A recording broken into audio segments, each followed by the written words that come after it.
yang Allah Subhanahu wa taala memuliakan dirinya untuk sujud malaikat kepadanya. Ma manaka an tasjuda lima khalaqtu bi yadayya. Apa yang menciptakan kau yang Adam untuk kau sujud apa yang kuciptakan dengan kedua tanganku? Apa yang menciptakan kau yang iblis untuk sujud kepada Adam apa yang kuciptakan dengan kedua tanganku? Tidak ada satupun makhluk yang Allah memerintahkan para malaikat untuk sujud kepadanya kecuali hanya Adam alaihissalam. Dan Allah sendiri yang mengingatkan Adam di dalam Al-Quran, La taqraba hadhihi syajarata fatakuna minadh dhalimin. Wahai Adam dan Hawa, jangan kau mendekati pohon tersebut. Ketika kau mendekati pohon tersebut, kau akan termasuk orang yang zalim. Jadi ketika syaitan fawaswasa ilaihi syaitan qala ya Adam hal adulluka ala syajaratil khuldi wa mulkin la yabla. Ketika syaitan memberikan waswas kepada Adam, wahai Adam, mau kau tunjukkan kepada kau sebuah pohon khuldi, pohon yang kau akan kekal neraka di dalam surga, dan kerajaan yang tidak akan pernah sirna, dan aku merupakan penasihat yang terbaik untukmu. Lupa Nabi Adam alaihissalam kalau Allah pernah melarang beliau makan dari pohon tersebut. Kita tidak semulia Nabi Adam, kita tidak sesoleh Nabi Adam, dan kita semua tidak ada jaminan seperti Allah memberikan jaminan kepada Nabi Adam. Apakah kita bisa menjamin kita tidak termakan dengan isu syubhat, tidak termakan dengan was-was dari syaitan? Ayyuhal ikhwah rahimani wa rahimakumullah. Syaitan memiliki senjata yang sangat banyak untuk menyesatkan manusia dari jalan Allah Subhanahu wa taala. Dia akan mendatangi manusia dari pintu-pintu ketaatan. Dia akan mendatangi manusia dari jalan-jalan kebaikan, yang akhirnya sebenarnya dia ingin menggiring manusia tersebut ke dalam apa yang diharamkan oleh Allah Subhanahu wa taala. Ini yang perlu untuk kita khawatirkan. Ini yang wajib bagi kita semua menjaga mahkota yang paling berharga yang kita miliki. Yauma la yanfa'u malun wala banun illa man atallaha biqalbin salim. Suatu hari yang tidak akan bermanfaat harta kalian dan anak-anak yang kalian miliki kecuali siapa yang datang kepada Allah dengan hati yang selamat.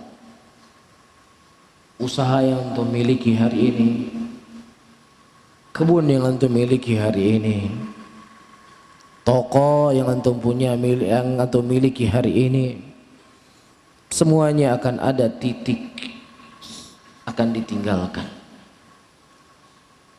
Idza mata ibnu Adam ittaba janazatu thalathatun. Ketika seorang anak manusia itu meninggal, akan mengikuti jenazahnya tiga perkara. Wa yarji' itsnan wa yabqa wahid. Ia akan kembali dua perkara dan akan bersamanya satu perkara. Wa yarji' ahluhu wa maluhu. Harta yang dia punya akan kembali. Istri yang cantik yang dia miliki juga mungkin akan kembali, dan mungkin tidak mengantarkan jenazah ke dalam liang lahat. Dia akan menangis, dia akan sedih, ya. Namun kesedihan tersebut akan ada waktu akhirnya. Belum habis masa iddah, sudah mulai tersebar isu kalau si fulanah itu akan dilamar oleh seorang laki-laki yang lainnya. Selesai masa iddah, tidak menunggu waktu 1 bulan, mungkin 2 hari setelah selesai masa iddah, dipinanglah wanita ini oleh laki-laki yang lainnya. Adapun kita dalam kubur sudah dimakan oleh ulat, sudah membusuk, sudah menjadi tulang belulang. Tempat tidur yang kita beli di rumah begitu empuk, mobil mewah yang kita punya, dengan bercucuran keringat kita membelinya. Sekian jumlah tabungan yang ada dalam tabungan kita,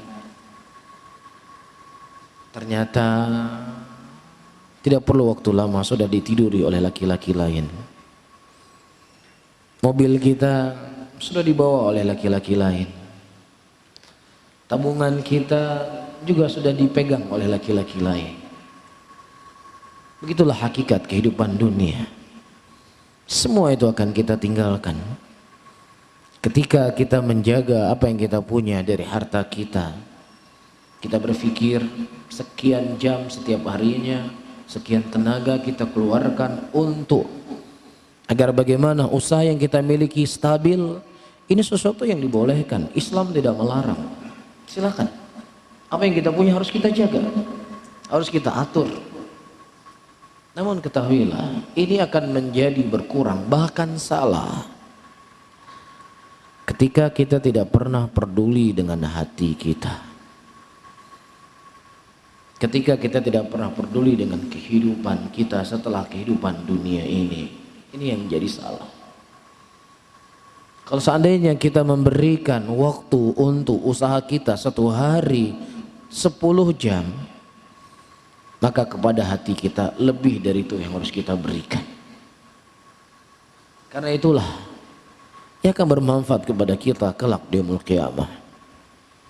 Yauma la yanfa'u malun wala banun illa man atallaha biqalbin salim. Suatu hari yang tidak akan pernah bermanfaat harta dan anak-anak yang kalian miliki, kecuali siapa yang datang kepada Allah dengan hati yang selamat. Dan di antara hal yang akan sangat membantu kita bisa istiqamah di jalan Allah, di tengah banyaknya fitnah, di tengah tersebarnya syubhat dan syahwat, tidak lain dengan duduk di majelis ilmu, mendengarkan ayat-ayat Al-Quran, mendengarkan hadis-hadis Rasulullah sallallahu alaihi wasallam, yang mudah-mudahan semakin menambah iman kita kepada Allah. Innamal mu'minuna alladzi idza dzukirallahu wajilat qulubuhum wa idza tuliyat alaihim ayatuhu zadatum imana. Hanya orang-orang beriman ketika mereka diingatkan Allah bergetar hati-hati mereka, dan ketika diperdengarkan kepada mereka ayat-ayat Allah maka bertambahlah iman mereka. Tapi kalau seandainya kita tidak lagi merasakan takut dan khawatir ketika diingatkan Allah, dan ketika kita tidak lagi merasakan naiknya iman ketika kita mendengar alunan ayat-ayat Al-Quran, ketahuilah kita sudah menjadi orang yang merugi. Kita sudah berpenyakit kronis dan segera harus kita obati. Jangan sampai ketika penyakit itu semakin dalam, semakin parah, kita khawatirkan qalbu kita akan menjadi seperti yang Allah khabarkan dalam Al-Quranul Karim. Thumma qasat qulubukum min ba'di dhalik fahiya kal hijarati aw ashaddu qaswah wa inna minal hijarati lama yatafajjaru minhu al-anhar wa inna minha lama yushaqqiqu fayakhruju minhu al-ma' wa inna minha lama yahbitu min khasyatillah wa ma Allah bighafilin amma ta'malun. Dan ketika hati mereka itu mengeras, bahkan terkadang lebih keras daripada batu. Keras-kerasnya batu terkadang dia bisa hancur karena takut kepada Allah. Keras-kerasnya batu terkadang dia bisa mengeluarkan air. Dan Allah Subhanahu wa taala tidak akan pernah lalai sedikit pun dari apa yang kita lakukan. Inilah yang harus kita benahi. Ini yang harus kita fikirkan. Lebih dari apa yang kita fikirkan untuk dunia kita. Dan mudah-mudahan dengan duduk kita di majelis ilmu ini, mudah-mudahan semakin menambah keimanan kita dan semakin memacu dan memotivasi kita untuk mengetahui dari perkara-perkara agama Allah Subhanahu wa taala. Dan malam ini sebagaimana yang mungkin disampaikan, kita akan membahas tentang permasalahan al-khilaf. Al-khilaf adalah perselisihan. Dan banyak sekali ayat-ayat Al-Quranul Karim yang Allah Subhanahu wa taala melarang untuk kita berselisih. Di antaranya kata Allah, "Wala takunu kalladzina tafarraqu wakhtalafu min ba'di ma ja'ahumul bayyinat wa ulaika lahum adzabun 'adzim."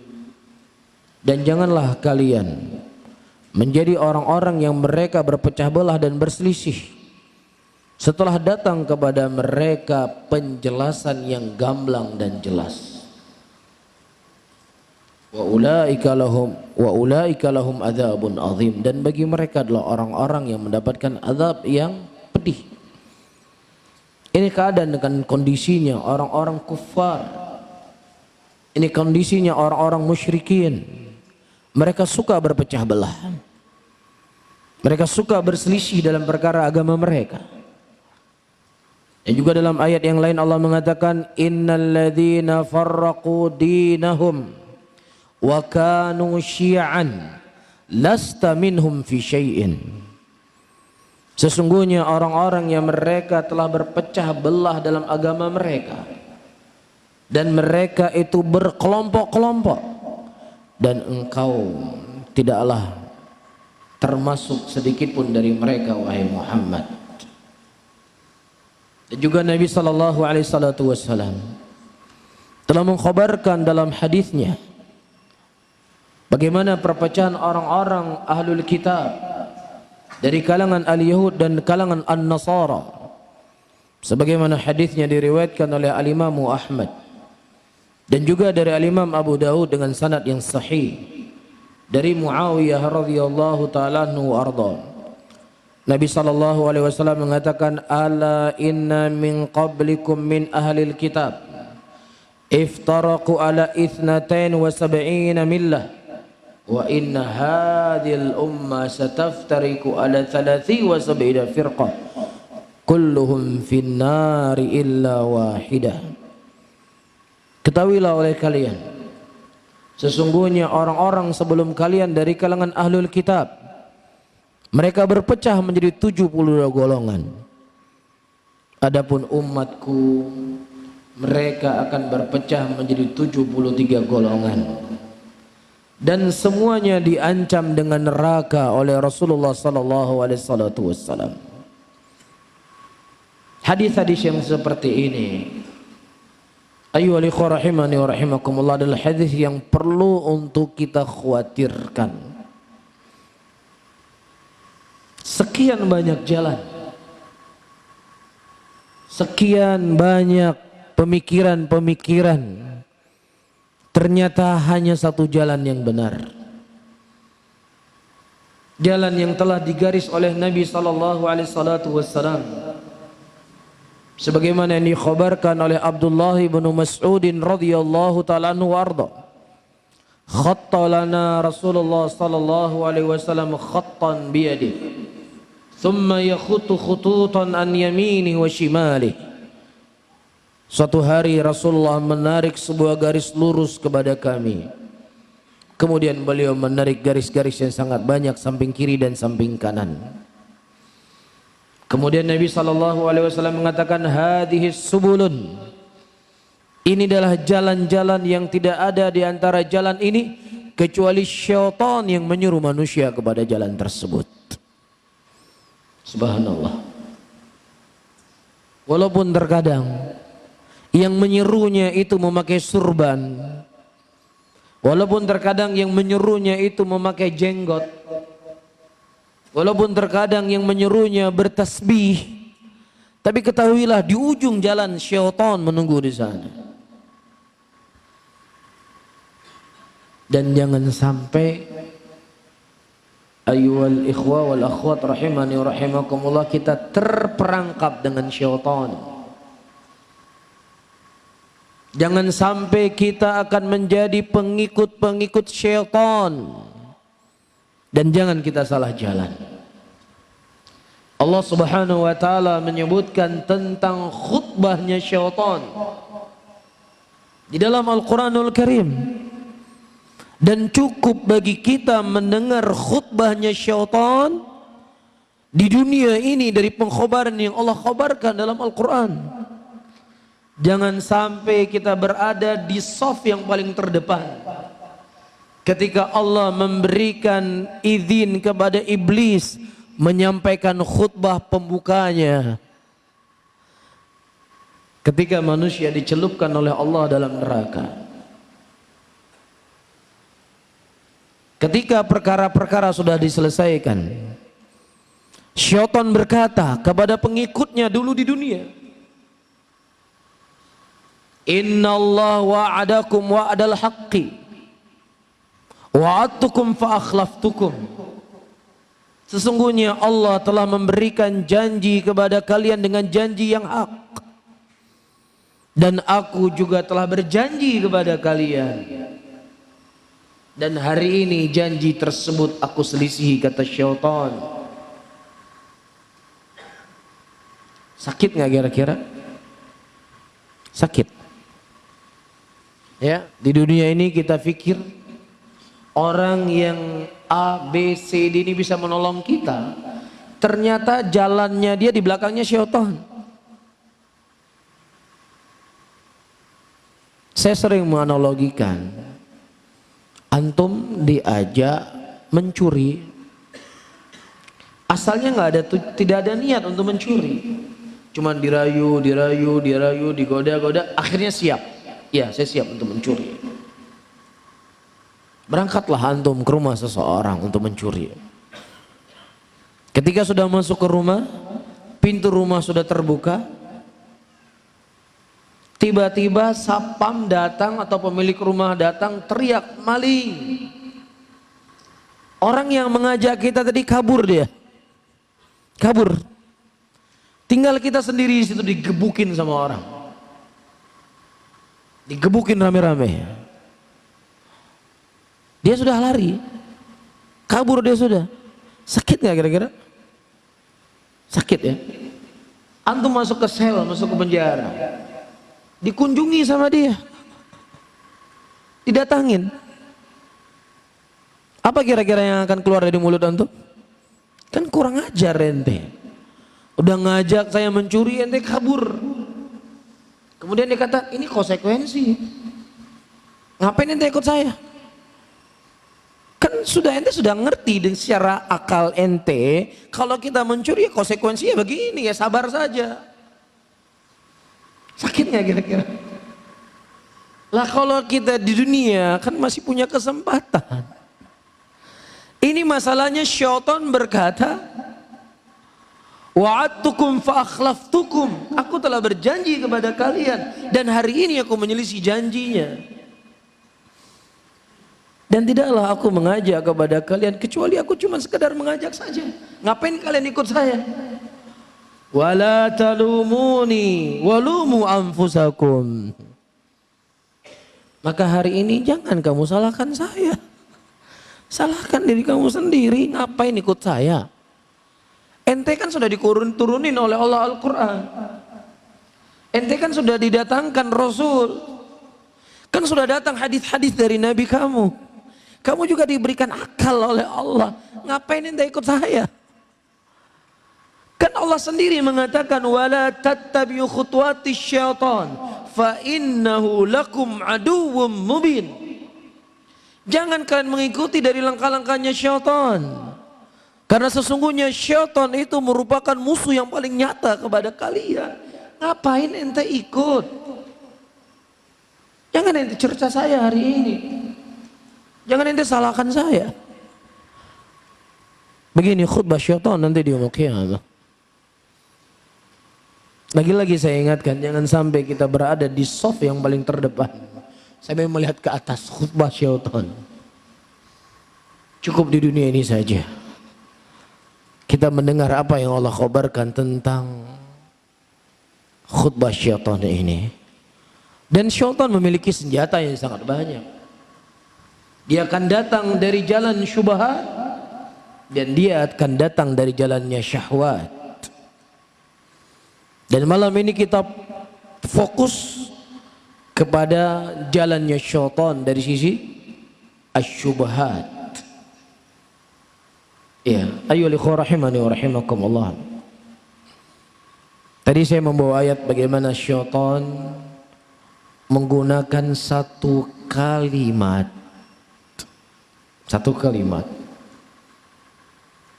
yang membuat Nabi Adam itu lupa. Dan di antara jalan-jalannya syaitan, dari jalan-jalannya iblis, ya, dia suka mengganti sesuatu dengan nama yang itu hakikatnya jelek menjadi indah. Karena pembahasan kita hari ini adalah pembahasan al-khilaf. Syaitan menggiring manusia dengan satu kalimat. Kalimat persatuan. Kalimat menjaga ukhuwah Islamiyah. Tuh, lihat bagaimana hebatnya syaitan. Dengan satu kalimat ini hancur, ya, terkaburkan prinsip-prinsip agama yang diajarkan oleh Nabi sallallahu alaihi wasallam. Sudah tidak ada lagi yang namanya bid'ah. Sudah tidak ada lagi namanya pemikiran-pemikiran yang menyesatkan. Tidak ada, semuanya sudah menjadi halal.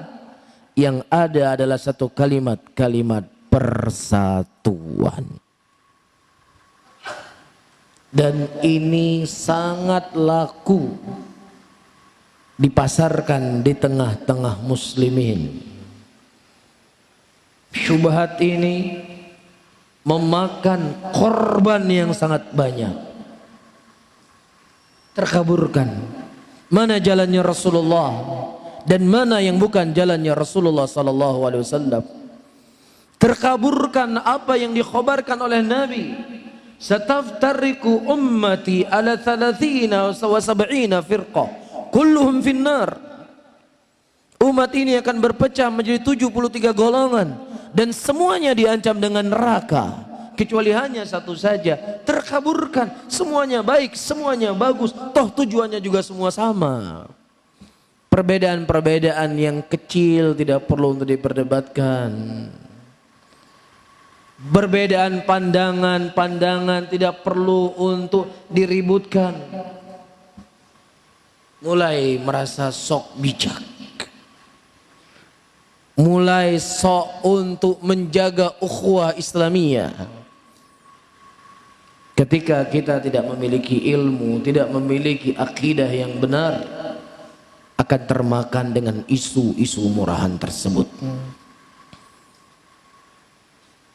Rasulullah sallallahu alaihi wasallam memberikan solusi kepada kita.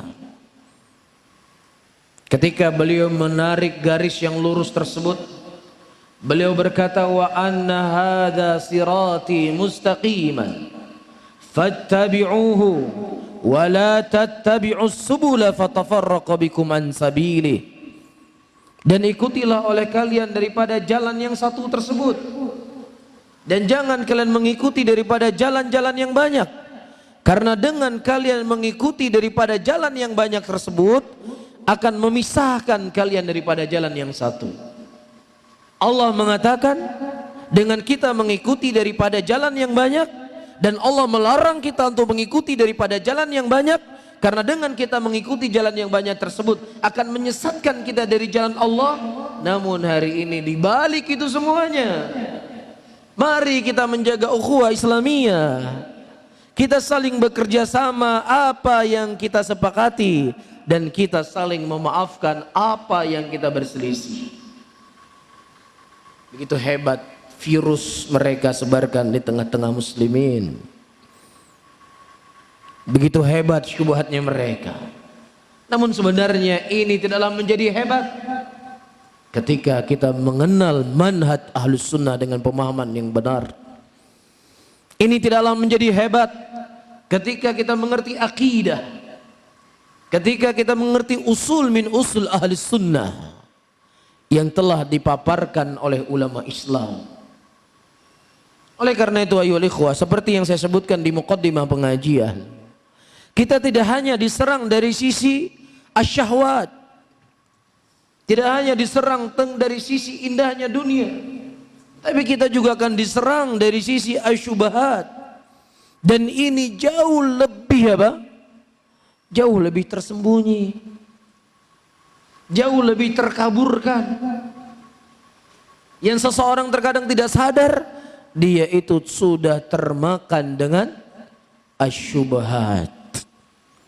Oleh karena itu pada malam ini kita akan menyebutkan beberapa hal yang diterangkan dan dijelaskan oleh para ulama kita tentang jenis perselisihan, supaya kita bisa menuduhkan sesuatu itu pada tempatnya.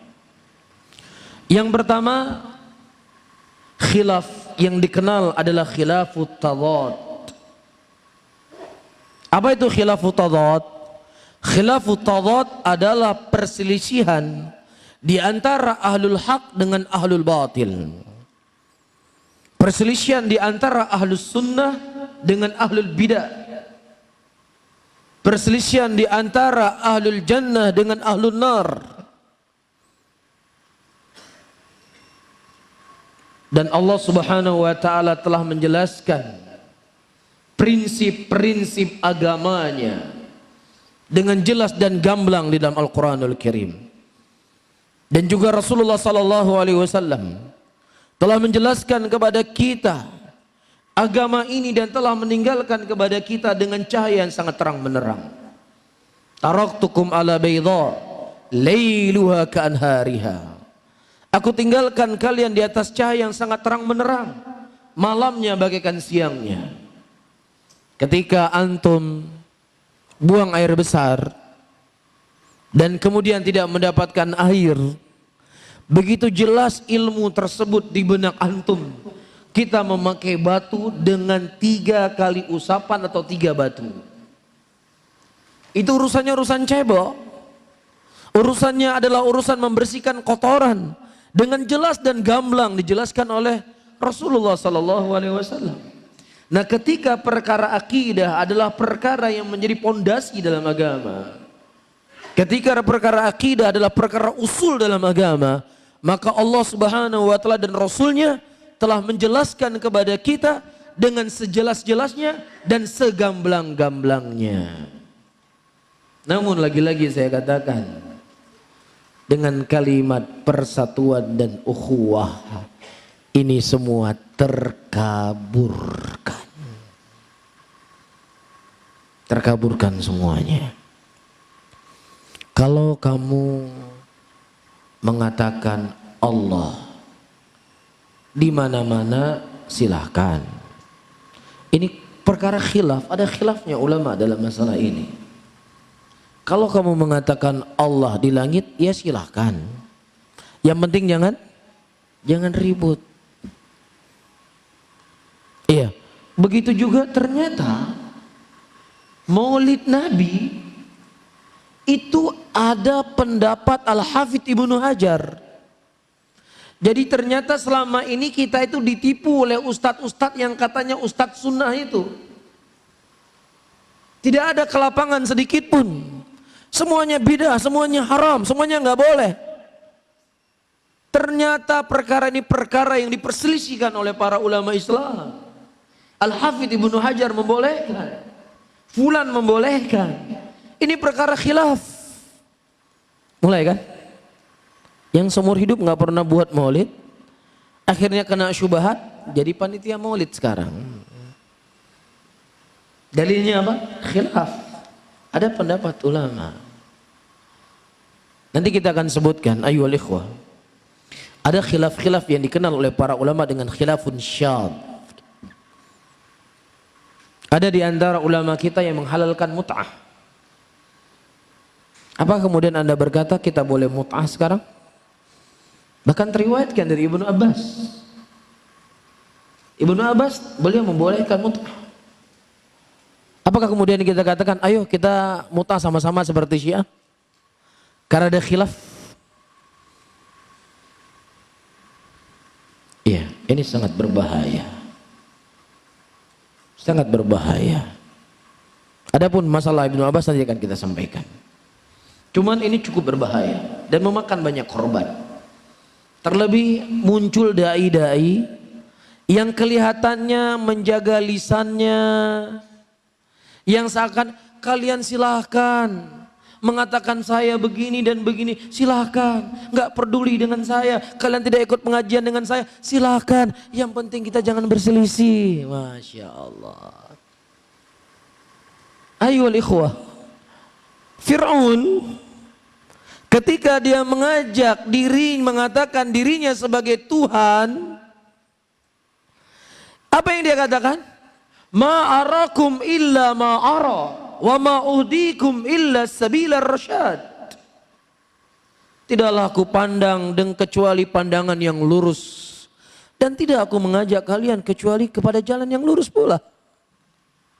Jadi kalau ente jual omongan sok ilmiah, sok bijaksana, sok ingin mengajak kepada kebaikan, mungkin bisa tertipu orang-orang yang mereka tidak diberikan taufik oleh Allah. Nah, disinilah kita penting menuntut ilmu. Hadal qaul, hadal kalam min wa ila batil.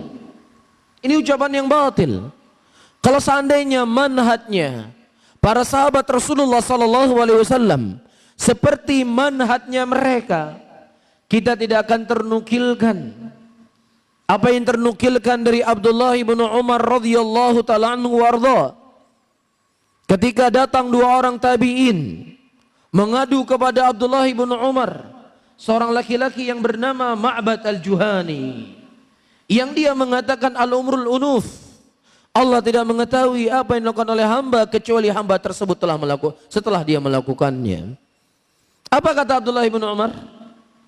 Apakah Abdullah bin Umar berkata, ya akhi, antum tuh jangan ghibah, jangan sebut-sebut nama orang, nggak boleh. Toh dia juga ada kebaikannya, silakan anda ambil kebaikannya, anda buang kejelekannya. Pasti dia ada kebaikannya. Kalian bekerja sama, ya, apa yang itu kalian sepakati, kalian saling memaafkan. Apa yang kalian berselisih, jangan ribut-ribut. Ya, silakan berbeda, silakan punya pandangan, tapi jangan sampai kita berselisih. Apakah demikian manhajnya Abdullah bin Umar? Abdullah bin Umar radhiyallahu taala anhu berkata, sampaikan kepada mereka, Abdullah bin Umar berlepas diri dari mereka dan mereka berlepas diri dari saya. Dan kalau seandainya mereka menginfakkan satu gunung Mas'ud, tidak akan diterima oleh Allah Subhanahu wa taala sampai mereka beriman dengan takdir. Berat ayyuhal ikhwah rahimani wa rahimakallah mengemban manhaj salaf, berat. Berat sekali. Tetapi itulah sebuah konsekuensi yang harus kita berpegang dengannya. Alaika bi athari salaf wa in rafadaka nas. Ini sudah diucapkan oleh Al-Imam Al-Auza'i yang hidup pada tahun 100 atau 200 Hijriah, yang belum lama dengan zaman Nabi. Alaika bi athari salaf, wajib bagi kalian berpegang teguh di atas jalannya para salaf. Wa in rafadakan nas, walaupun manusia mencaci, menghina dan menjatuhkanmu. Ini diucapkan di zamannya Tabi, di zamannya Al-Auza'i, di zaman Imam Ahmad, di zaman Imam Ats-Tsauri, di zaman Ibnu Uyainah. Ketika berpegang teguh di atas manhaj salaf, disitulah didapatkan pertentangan. Bagaimana lagi di zaman kita? Wala yati zamanun illa ba'du syarrun minhu.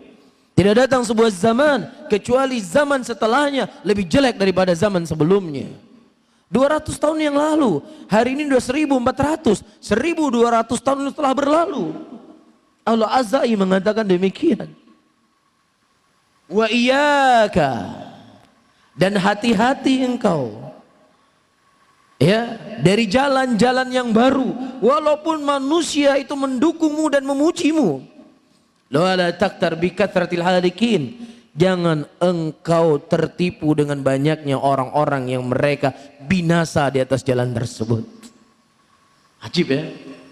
Jadi di zaman tersebut justru orang-orang berjalan di atas kesesatan lebih banyak daripada orang yang berjalan di atas kebenaran. Apalagi kita di zaman sekarang, kita mau bahas masalah persatuan, langsung akan dikatakan ekstrim. Ya, maunya menang sendiri. Surga Allah itu luas, tahu nggak ente? Surganya Allah itu sebesar sebesar langit 7 langit dan 7 bumi. Luasnya surganya Allah. Apakah nggak ada satupun ya sekian meter untuk kami, ente saja masuk surga? Demikian. Apa saja yang antum bahas? Apa saja yang ingin coba kita terangkan? Selalu kita akan dihadapkan oleh orang-orang yang mereka bermusuhan dengan sunnah. Ketika mereka turun ke jalan untuk membela Al-Quran menurut pemahaman mereka, dan untuk menuntut si pencela Al-Quran, mulai muncul khobar, mulai muncul pembicaraan. Mana mereka orang-orang yang katanya sunnah, cinta Quran, cinta Quran, cinta Quran. Mana bukti cinta kalian? Tidak ada satu ekor pun mereka turun ke jalan untuk menuntut si pencela Al-Quran ini. Iya. Kullu hizbin bima ladaihim farihun. Setiap kelompok mereka merasa bangga dengan apa yang mereka miliki. Jadi menurut mereka membela Al-Quran itu modelnya dengan turun ke jalan teriak-teriak.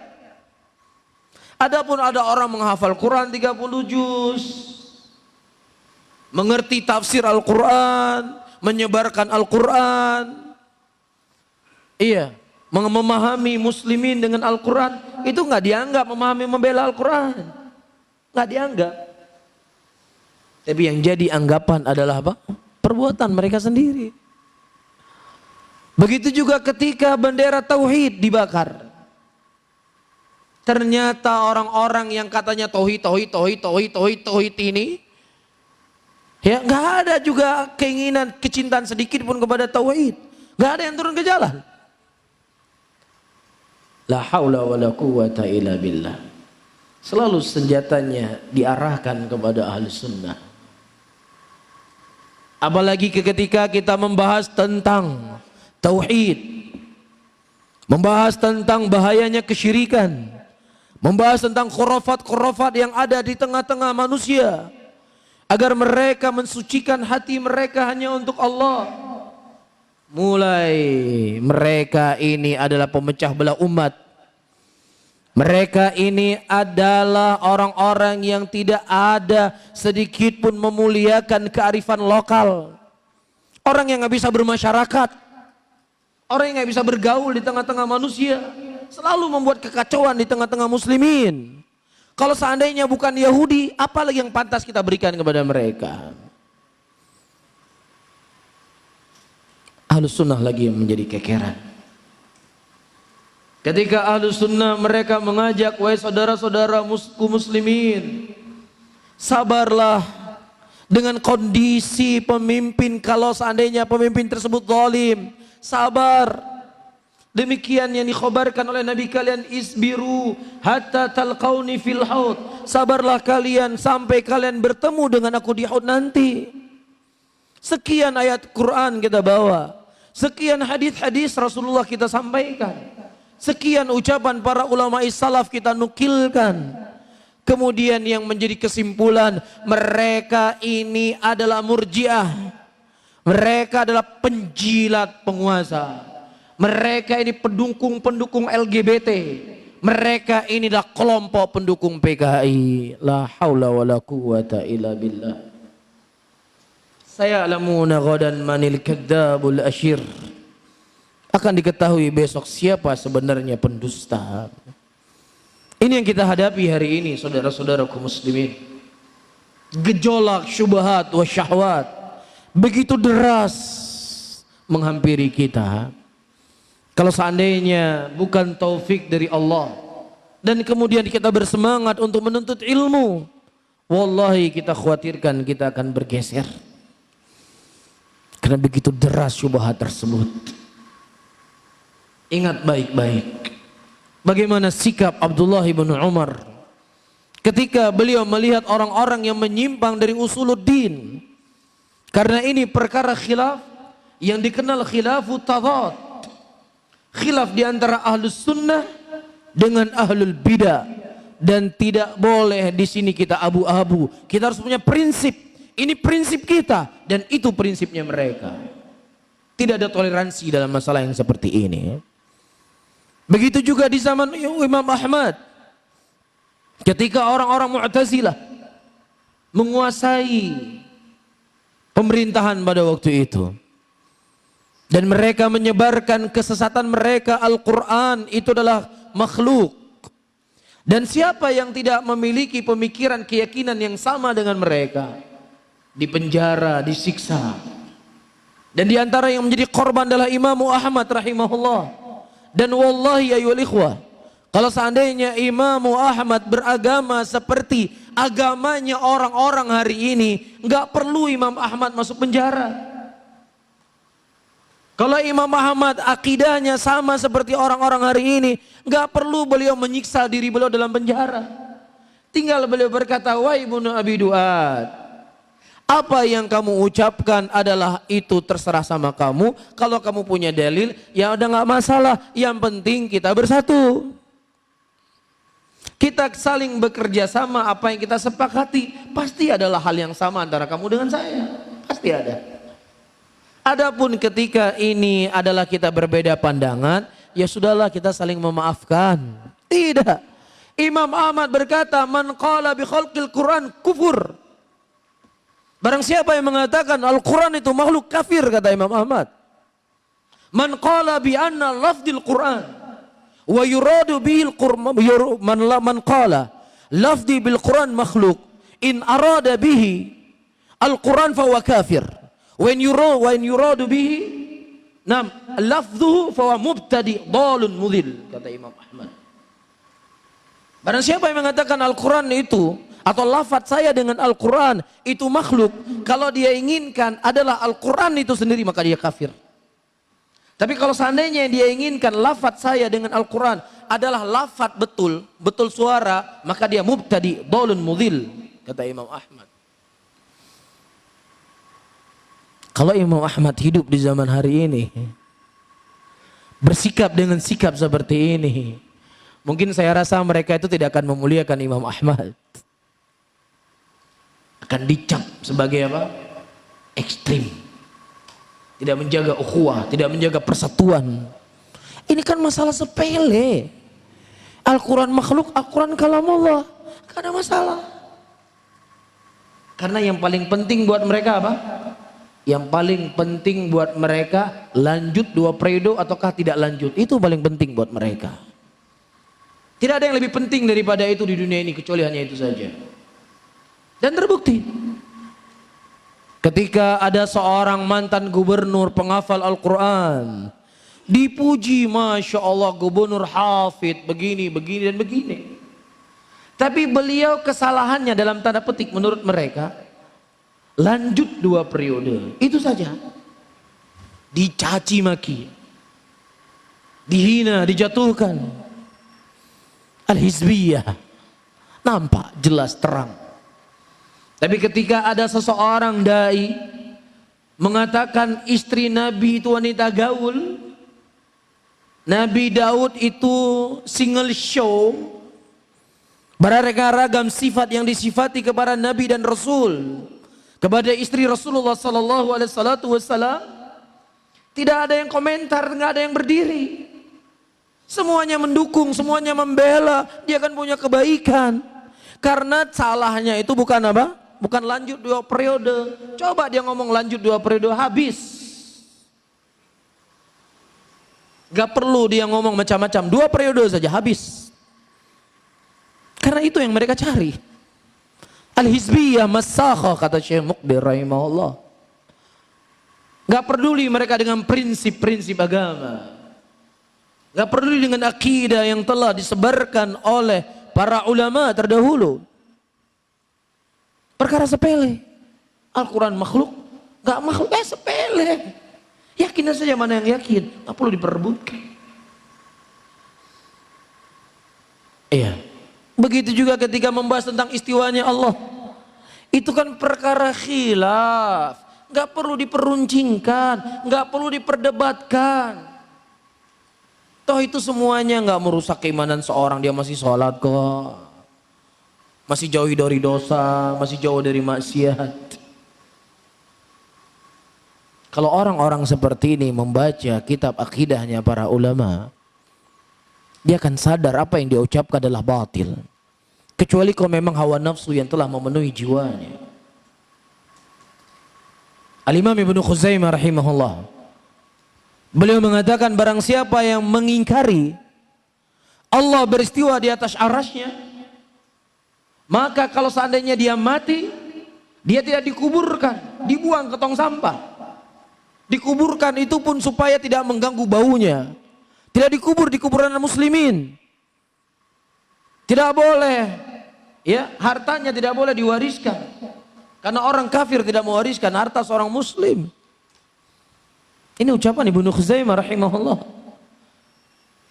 Iya, bagaimana kuatnya mereka memegang akidah, tapi hari ini kabur semuanya.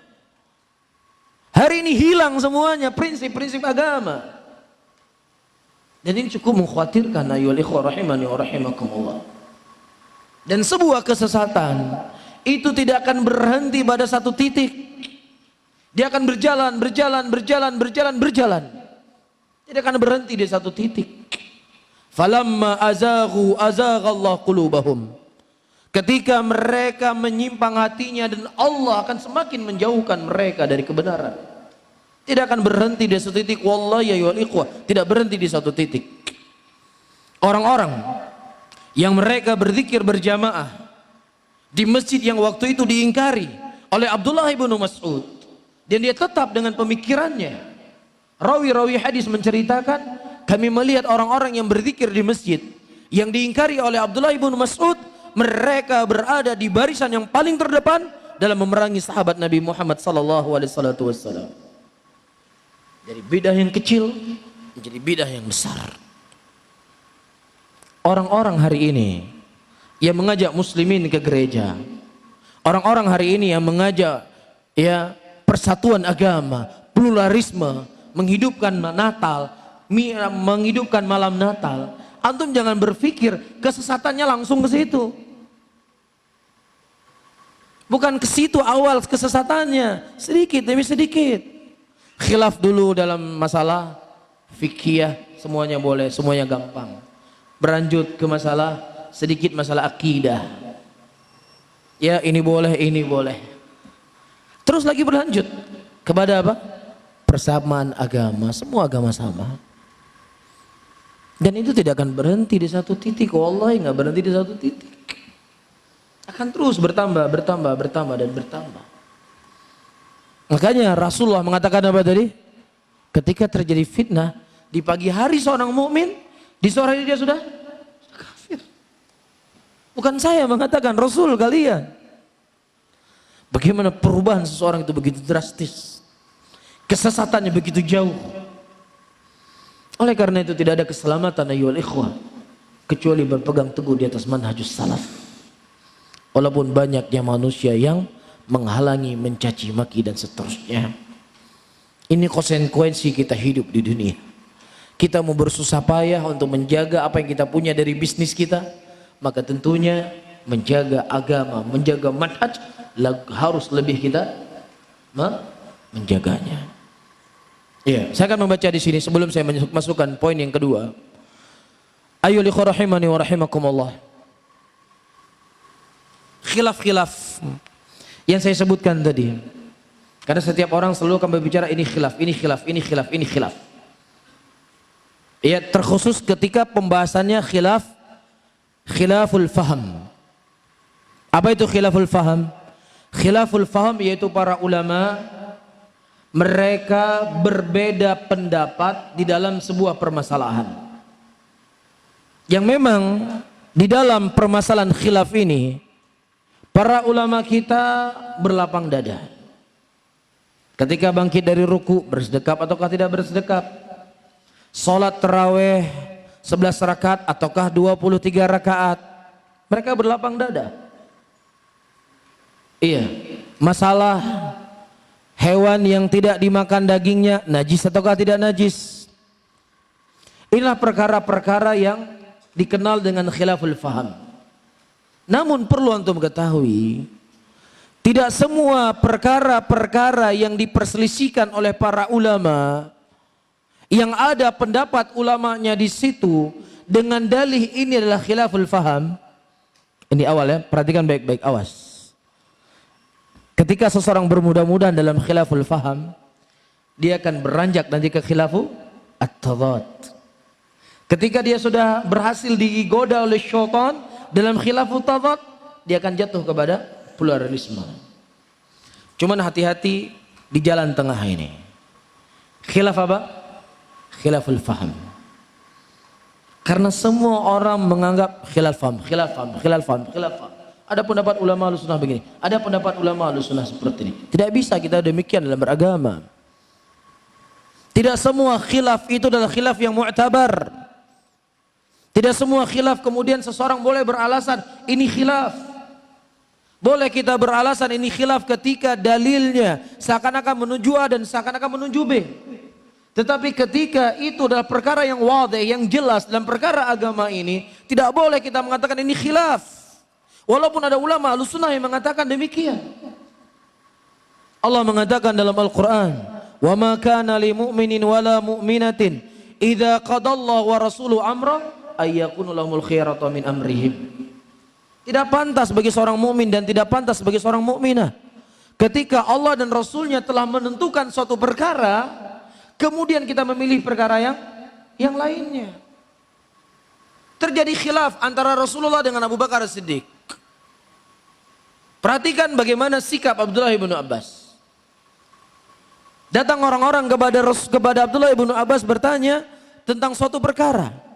Abdullah ibn Abbas menyampaikan ucapan Nabi Muhammad SAW. Kemudian orang ini berkata, Abu Bakar berkata demikian, Umar berkata demikian. Apakah ini khilaf tadad ayyuhal ikhwah? Khilaf dalam masalah akidah? Khilaf dalam masalah usul? Hah? Bukan. Ini khilaf beda pandangan fikih.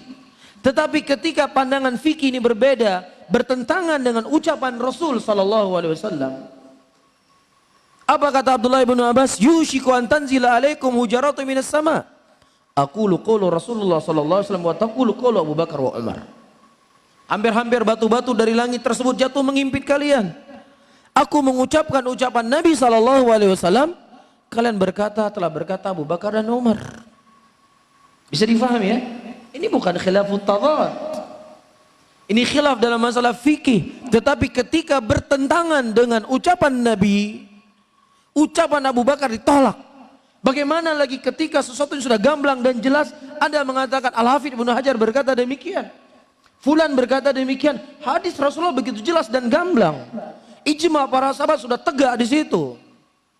Ini semua adalah hawa nafsu. Ini semua hawa nafsu ayyuhal ikhwah rahimani wa rahimakumullah. Seperti yang saya sebutkan tadi, kalau kita ingin mencari khilaf semuanya ada.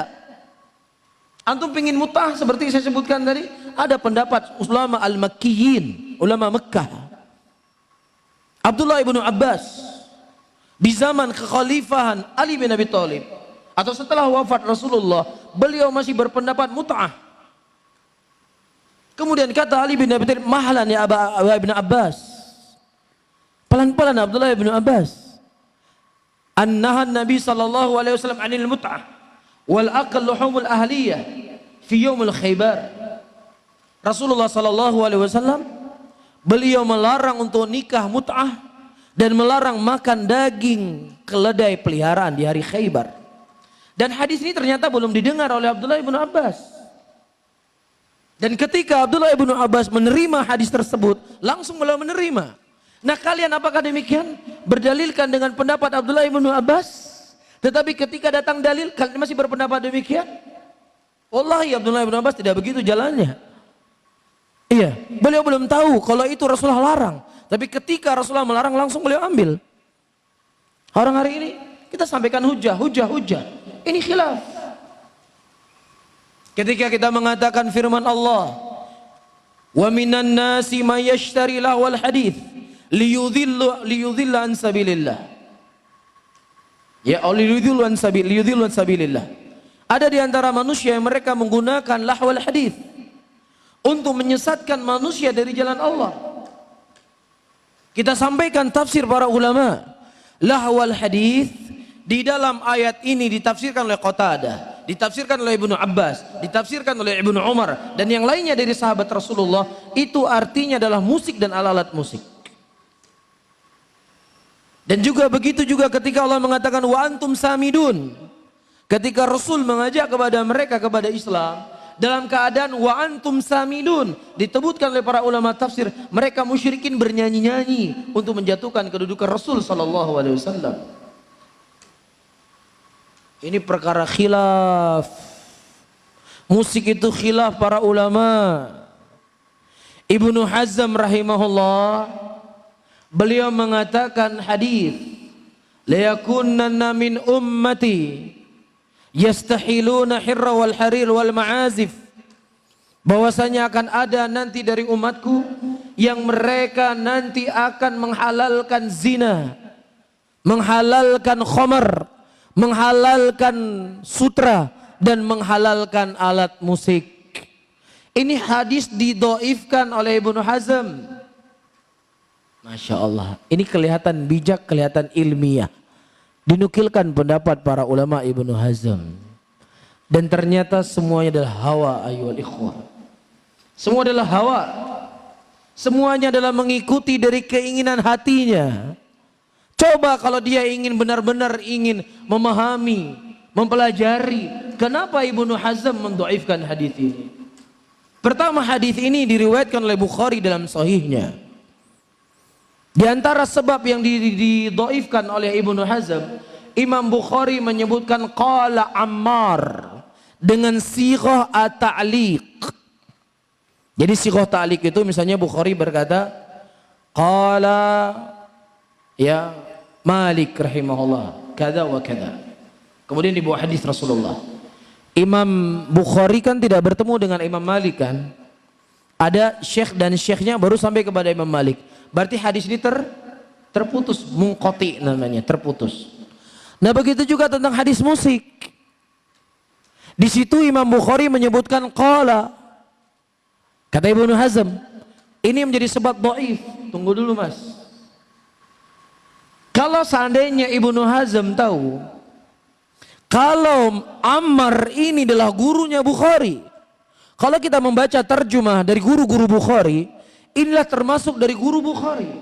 Dan ketika Bukhari mengatakan dengan qala, tidak menyebutkan telah mengkhabarkan kepada saya telah mendengar dari guru saya, ya, ini tidak memudaratkan hadis karena itulah gurunya sendiri. Telah berkata guru saya. Dia mengatakan qala Ammar. Ammar itu gurunya. Kan berarti yuhmal ila sima. Itu dibawa kepada Bukhari memang langsung mendengar, tapi boleh menggunakan kalimat qala. Ini satu hal. Hal yang kedua, Ibnu Hazm mendhaifkan hadis tersebut karena di situ rawi ragu pendapat yang sahabat Rasulullah yang meriwayatkan dari Rasulullah itu terjadi keraguan. Ya, A atau kasih B. Jadi ragu sahabatnya siapa?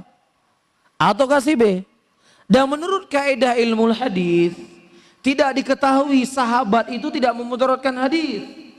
Apakah hadis ini dari Abu Hurairah, apakah dari Bilal bin Abi Rabah, apakah dari Amr bin Yasir, apakah dari Abdullah bin Mas'ud, apakah dari Abdullah bin Abbas? Enggak dipermasalahkan karena semua para sahabat itu apa? Udul. Bisa difahami? Bisa difahami? Jadi secara kaidah ilmu hadis tidak ada hujah sedikit pun Ibnu Hazm mendhaifkan hadis dalam Sahih Bukhari. Lah apa Anda hujah Anda?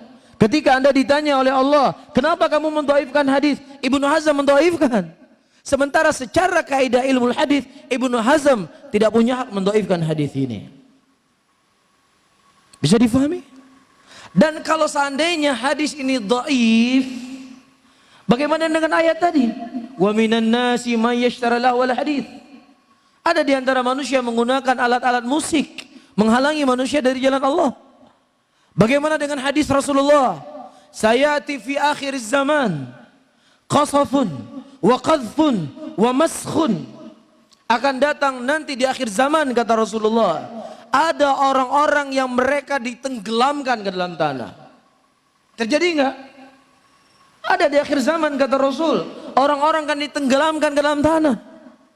Dulu kami di Aceh, sebelum terjadi tsunami, nggak ada pikiran datang ombak laut ke daratan. Nggak ada pikiran.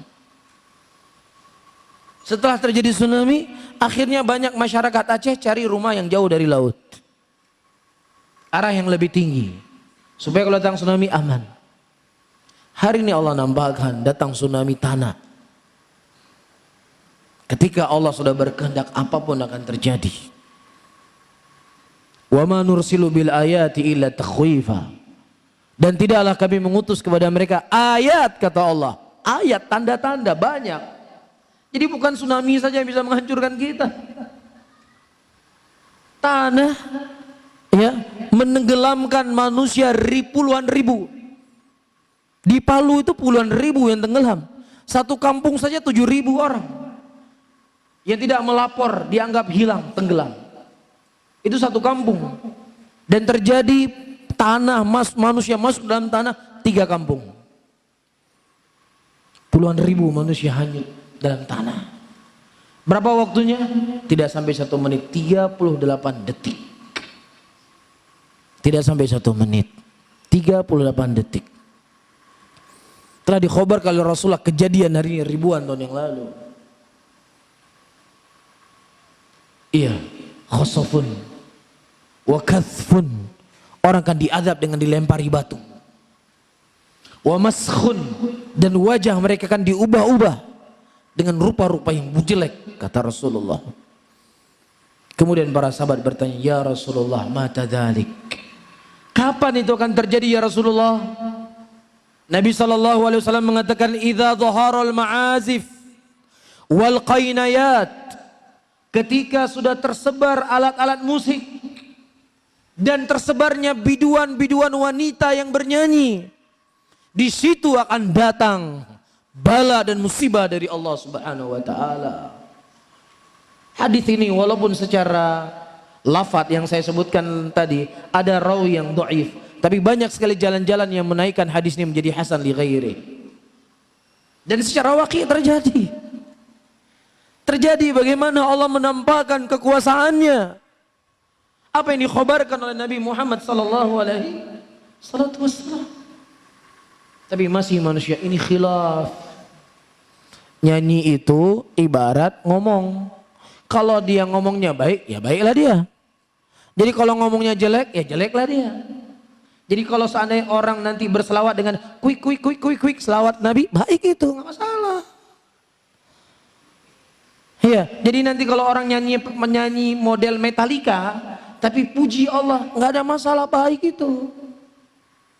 La haula wala quwata illa billah. Ya, musik itu seperti pisau. Kalau pisau kita gunakan untuk membunuh, ya jelek dia. Tapi kalau kita gunakan dia untuk menyembelih di hari raya kurban, ya berpahala dia. Rasul Allah telah menjelaskan di dalam Al-Quran dan hadis-hadis yang sangat banyak. Dan kenyataan terjadi hari ini. Masih Anda berbicara khilaf? Beginilah ahlul batil la yuwal ikhwa rahimani wa rahimakumullah. Dan antum tinggal memilih mereka atau memilih jalan yang telah digariskan oleh Nabi Muhammad sallallahu alaihi wasallam. Bisa difahami ya? Saya sebutkan beberapa hal. Apa diantaranya? Ternukilkan dari sebagian kelompok tabi'in, mereka menghalalkan riba al-fadl. Riba al-fadl ini kan sudah jelas haramnya.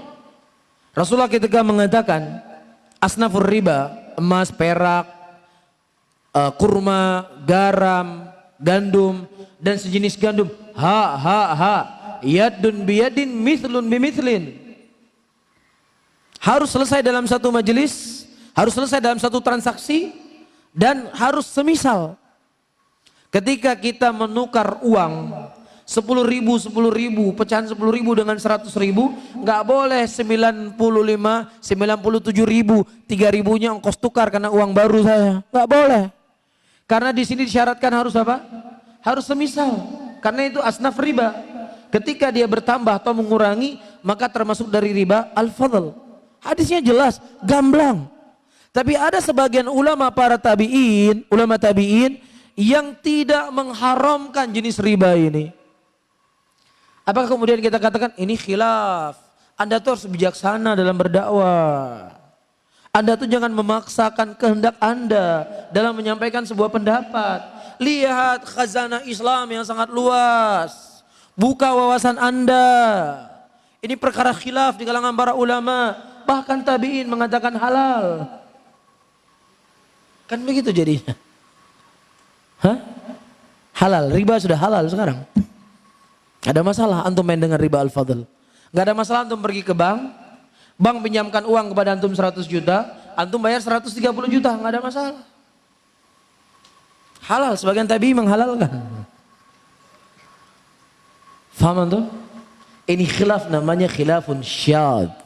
Tidak bisa diambil ucapannya, tidak bisa ditoleh ucapannya. Tidak bisa kita melirik kepada ucapan ini. Walaupun misalnya seorang Said bin Jubair berkata, walaupun berpendapat seperti ini Hasan al-Basri, karena hadisnya begitu jelas dan gamblang tentang haramnya riba al-fadl.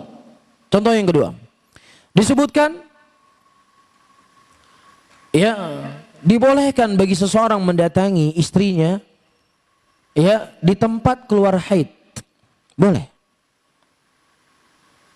Iya. Di antara pendapat ulama yang membolehkan sebagian ulama dari kota Madinah pada waktu itu. Apakah kemudian kita beralasan ini dibolehkan karena ada pendapat ulama Madinah? Ini hawa nafsu. Ini semua hawa nafsu. Iya. Yang ketiga, dibolehkan dari sebagian afadil al-kufiyin, para ulama Kufah. Boleh kita minum minuman yang memabukkan selama itu bukan sumber dari anggur. Kan kalau kita merendam anggur dalam beberapa hari, dia kan jadi mabuk. Tapi kalau ada misalnya air nira, atau air nira ya, kalau dia diendap beberapa hari memabukkan nggak ada masalah. Karena yang haram itu cuma apa? Anggur. Ada ulama. Jadi antum sekarang pengen apa? Pengen apa kira-kira? Mau jual daging ular? Ada pendapat ulama yang membolehkan. Apa saja kalau antum ingin cari, ada semuanya. Ada semuanya, nggak perlu khawatir. Tetapi ulama telah memberikan kaidah man tataba rukhsatul ulama tazandaq. Barang siapa yang orang mengikuti rukhsahnya ulama itu bisa jatuh kepada zindik. Orang-orang seperti ini terkadang memang demikian ayol ikhwah. Taib, kita sampaikan kepada orang-orang seperti ini. Oke, kalau setiap khilaf, setiap pendapat boleh orang memilih dan boleh tidak memilih. Nanti kalau anda perempuan anda dinadhor oleh seorang laki-laki, dia mengambil pendapatnya Ibnu Hazm, siap nggak anda? Apa pendapat Ibnu Hazm? Bosnya yang boleh melihat semuanya, dari kemaluannya boleh dilihat. Ya, saya mengambil pendapat Ibnu Hazm. Harus dilihat nanti. Siap nggak anda? Nah kadang orang sudah kena diri sendiri, oh ini khilafnya nggak mutabar ini, nggak boleh. Ini pendapatnya nggak kuat, sama seperti Syiah jadinya. Ulama Syiah, dia membawa hadis-hadis palsu. Barang siapa yang bermut'ah satu kali, dia aman di yaumul qiyamah dari segala azab. Barang siapa yang bermut'ah dua kali, dia akan dibangkitkan nanti bersama para nabi dan rasul. Barang siapa bermut'ah tiga kali, nanti akan bersama Rasulullah dalam surga. Siapa yang tidak pernah bermut'ah sekalipun di dunia ini, dia akan mendapatkan ini dan ini di yaumul qiyamah. Ajib gak? Ya, dihasung orang bermut'ah, tapi anak perempuannya nggak mau dia mut'ahkan. Itu Syiah. Ulama-ulama Syiah nggak ada yang mau dia memut'ahkan anak perempuannya. Tapi orang lain dia semangati. Ini khilaf. Ambil pendapat mana? Berlapang dada. Harus punya wawasan. Harus kita harus lebih toleransi. Jangan terlalu kaku. Jangan terlalu sempit.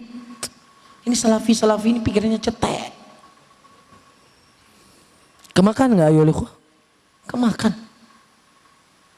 Disinilah kita pentingnya ilmu. Disinilah pentingnya kita belajar agama. Apalagi sudah terjangkiti banyak dari kalangan para syabab yang baru hijrah. Ya, ini di setiap masjid saya sampaikan. Mencari ilmu hanya kepada orang-orang yang banyak atau dikenal di YouTube. Kalau nggak dikenal nggak nuntut ilmu, dia nggak belajar. Sementara syubhat setiap hari masuk, syahwat setiap hari menggoda kita. Kapan kita mau belajar? Setahun sekali belajar.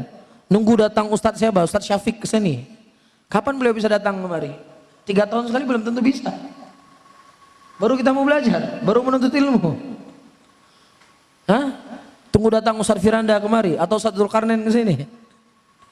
Kapan mereka datang? Sementara syaitan online 24 jam goda kita. Bisa difahami yulikhu? Hah? Ini penyakit namanya. Penyakit. Dan ini orang yang gak sadar diri. Dan orang ini gak mencintai dirinya sendiri. Bisa difahami ya?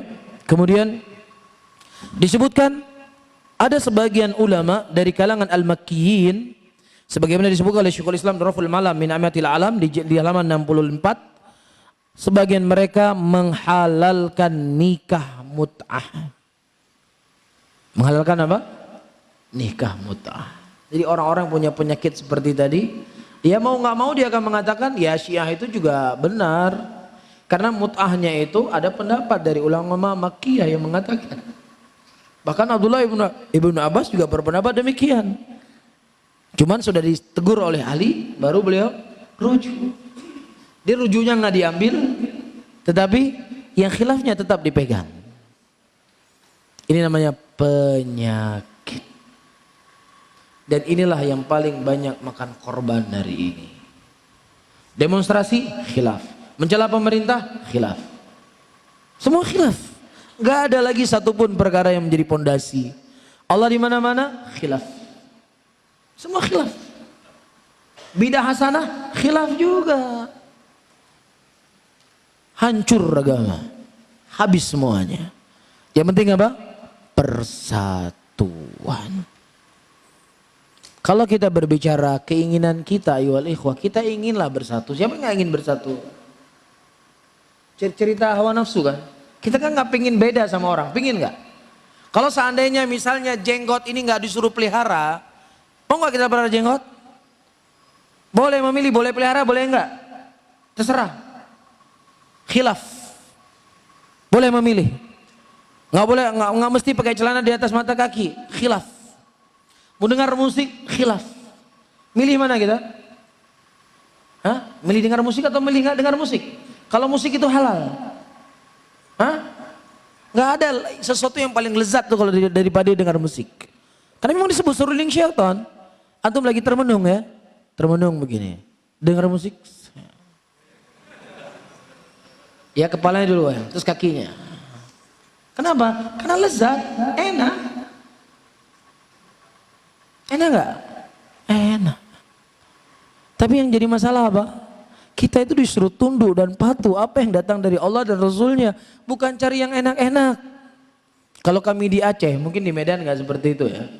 Di Aceh itu kalau musim maulid Nabi, itu maulid kita di Aceh 4 bulan 10 hari ya. Sama kayak masa idah wanita yang meninggal suaminya. Jamuan di maulid Nabi itu, ya, itu hampir makanan tersebut nggak dijual di pasaran. Mungkin saya sulit menggambarkan kalau jadi nasi putih itu dibungkus pakai daun yang dibakar, daun dibakar dulu, ya kan wangi, naik wanginya kan, dibungkus di situ, pakai daun itu. Ini buat orang Aceh nih makanan luar biasa ini. Gak ada dijual di warung, kapan pun gak pernah ada yang jual. Cuman ada di hari maulid Nabi. Ya nanti ada ayam kampung, ada daging, ada telur, pokoknya luar biasa. Apalagi anak kos-kosan. Kan enak kan? Apalagi misalnya istrinya sedang safar. Gak ada yang masak di rumah. Apalagi usaha lagi macet. Kan makan gratis. Enak nggak kira-kira? Kalau seandainya ditanya perasaan saya lebih memilih Maulid Nabi, enak. Nggak ribut-ribut sama orang, nggak dicurigai macam-macam. Bisa makan enak terus. Kalau ditanya perasaan saya. Cuman masalahnya perasaan kita ini disuruh tunduk kepada Allah dan Rasulnya.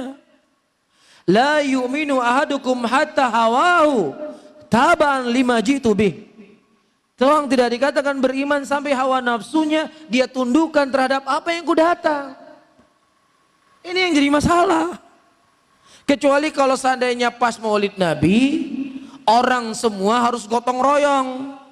Naik ke gunung, bersihin gunung, jalan dibersihin, semua harus gotong royong. 2 hari 2 malam. Ya, tidak ada disediakan makanan, cari makan sendiri. Nggak ikut maulid wajar, malas. Kan begitu kan? Nggak ikut maulid dia, memang malas. Ini maulid enak, makan-makan. Belum lagi di sebuah kadang di masjid, dipilih wanita-wanita yang cantik, yang muda-muda. Ya, dipakein baju seragam, selendangnya warna pink. Ya, wajahnya sudah di make up. Ya, berdiri di panggung yang lampunya terang. Berjoget-joget. Enak nggak? Enak nggak dilihat? Enak nggak dilihat? Enak. Apalagi ustadz-ustadznya kan duduk paling depan, nggak mungkin ustadznya duduk paling belakang. Paling depan. Ya, apalagi diiringi nyanyian, merdu, suara perempuan. Enak nggak? Enak. Nggak ada laki-laki normal nggak mengatakan enak. Pasti enak. Cuman masalahnya syariat menuntut kita harus tunduk hawa nafsu kita kepada syariat Allah. Ini yang jadi masalah. Kalau ini nggak dipermasalahkan, yaudah, ayo semua kita sikat. Mumpung masih hidup, sebentar lagi mati. Kan begitu. Bisa difahami oleh ikhwan? Nah, wallahu taala alam bisawab. Ini jalan tengah, antum hati-hati. Antum hati-hati di khilaful faham ini. Kalau antum tidak hati-hati pada khilaful faham ini, kita khawatirkan antum akan masuk kepada khilafut tadad. Ini akidah berselisih, khilaf.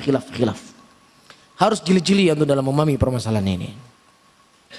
Jangan semua antum buat ini khilaf dan khilaf. Ya, ada khilaf yang boleh memang kita berlapang dada, ada khilaf yang kita tidak boleh berlapang dada di situ.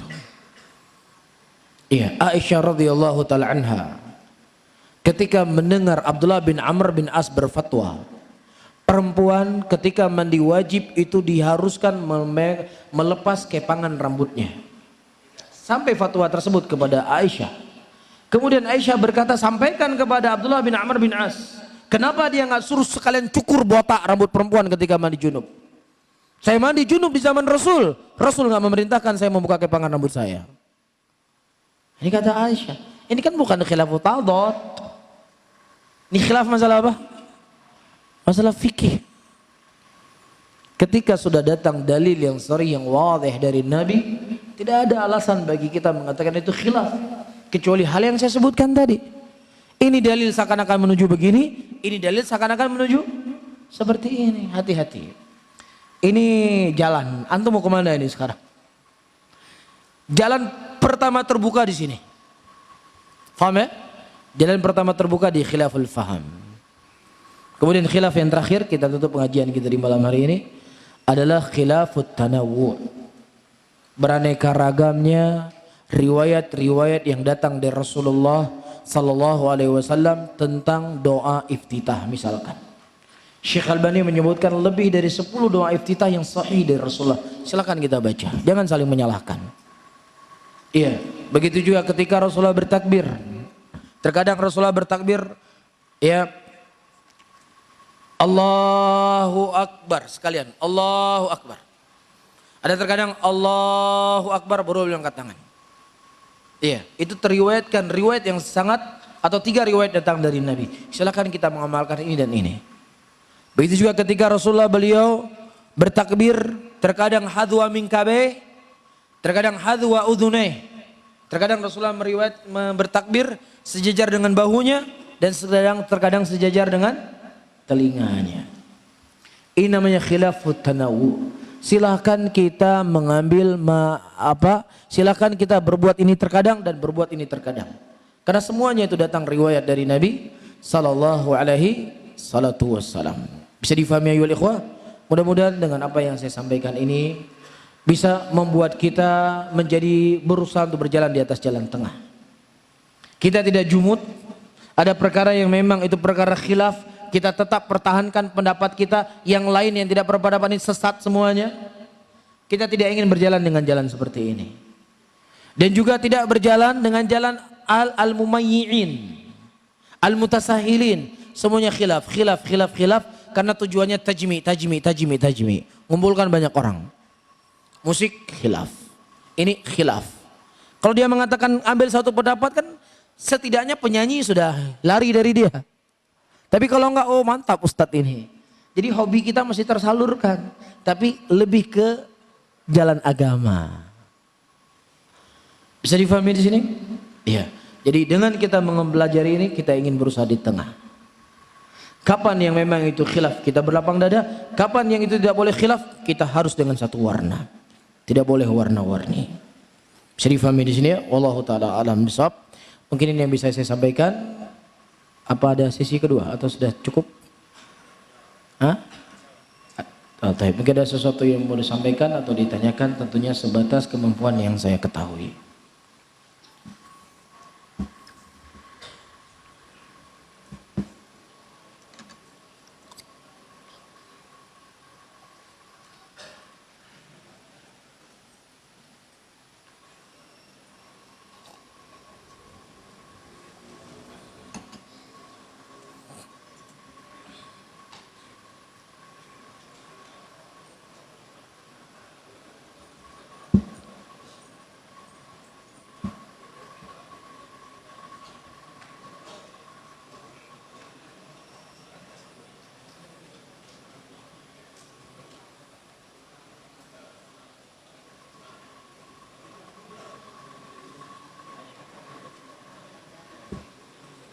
Oh. Mana ada yang nanya apa ini dibagikan? Oh gitu, boleh.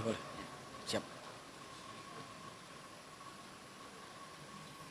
Ini siapa yang bertanya nih kasih hadiah. Ya, silakan. Siapa nama antum? Silakan Dedi.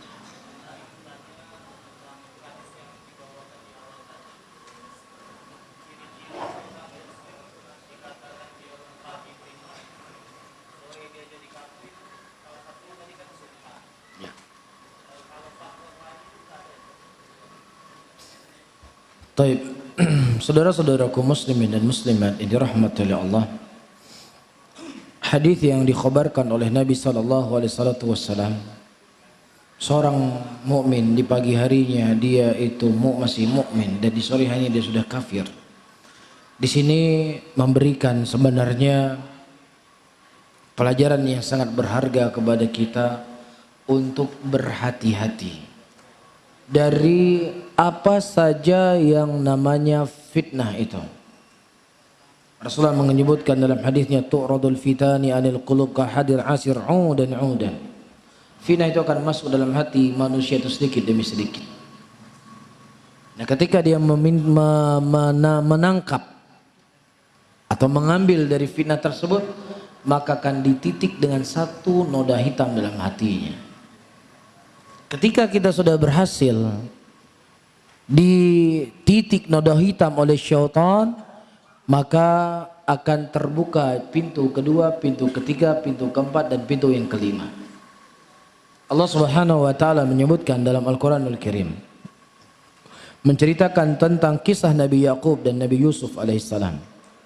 Ya bunayya la taqsus ru'yaka ala ikhwatika fayakuduna laka kaida. Wahai anakku, jangan kau menceritakan kepada saudaramu apa yang kau lihat dalam mimpimu. Nanti mereka akan membuat makar kepadamu. Dan hakikat terjadi. Mereka mengatakan uqtulu Yusuf aw itrahu arda yakhlu lakum wajhu abikum wa takunu min ba'di qauman salihin. Bunuhlah Yusuf atau buang dia di sebuah tempat. Nanti setelahnya kita bertaubat. Nanti kita jadi orang yang saleh. Ini kan makar syaitan. Apakah setelah mereka membuang Nabi Yusuf ke dalam sebuah sumur mereka bertobat? Mereka jadi orang soleh? Tidak. Mereka mendatangkan dosa selanjutnya. Waja'u ala qamisihi bidamin kadzib. Dan mereka mendatangkan pakaian Nabi Yusuf dengan pakaian kedustaan. Allah menyebutkan nastabiqu wa tarakna Yusufa inda mata'ina fakalu dzib. Tadi kami bermain-main dan kami memojokin Yusuf, tiba-tiba dimakan serigala. Katanya tadi mau tobat, tapi setelahnya mereka mendatangkan dosa dan dosa yang lainnya. Sehingga ihdar.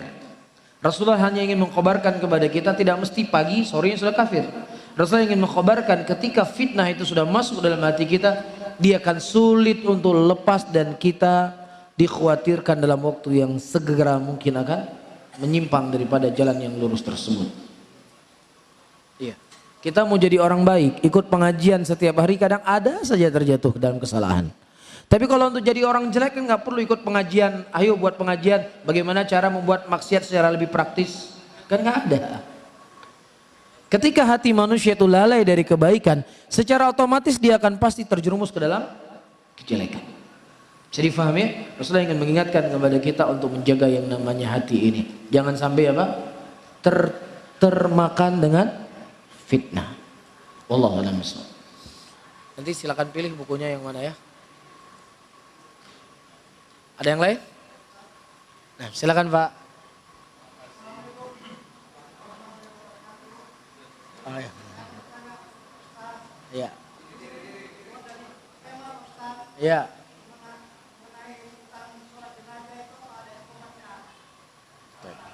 Masya Allah. Jazakallah khair. Sekalian ya, sekalian. Nama Pak?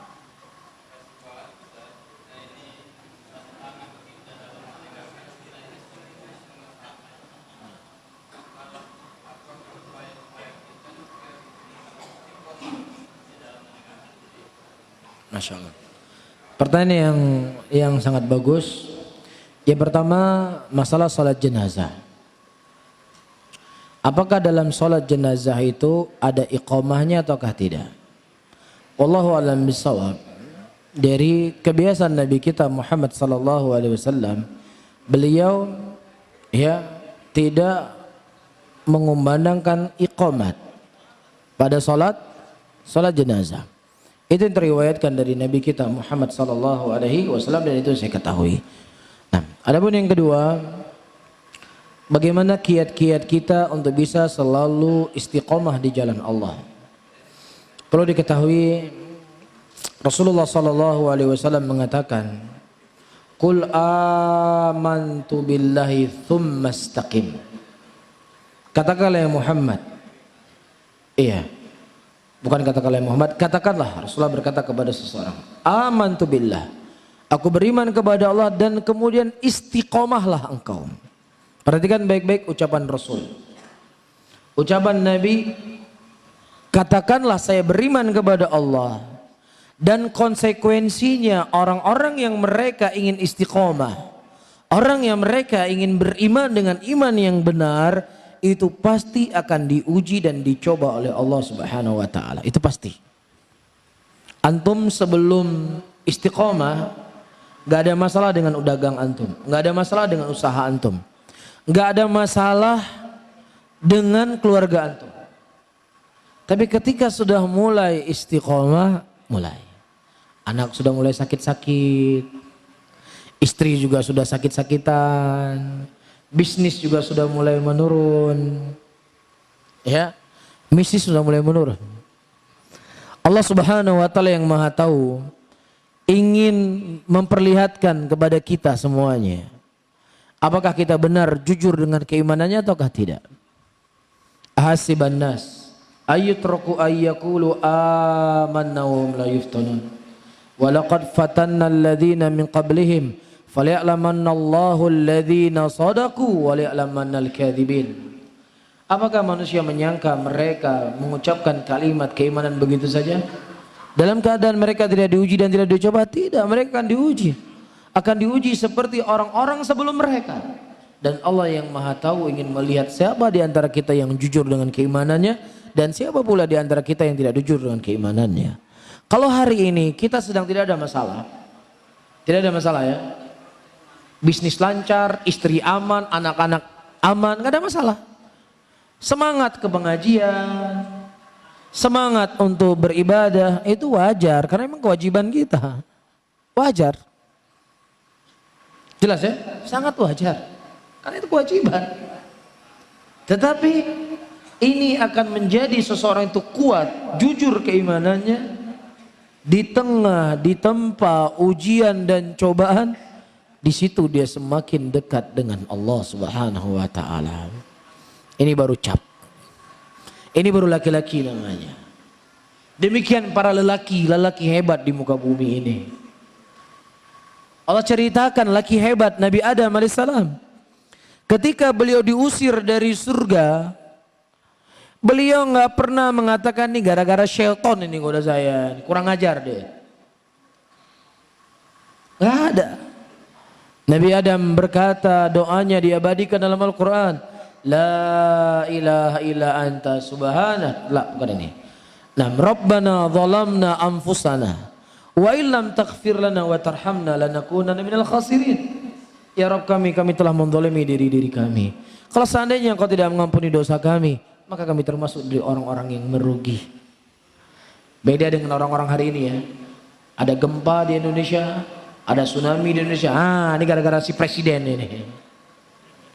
Apa saja presiden disalahin.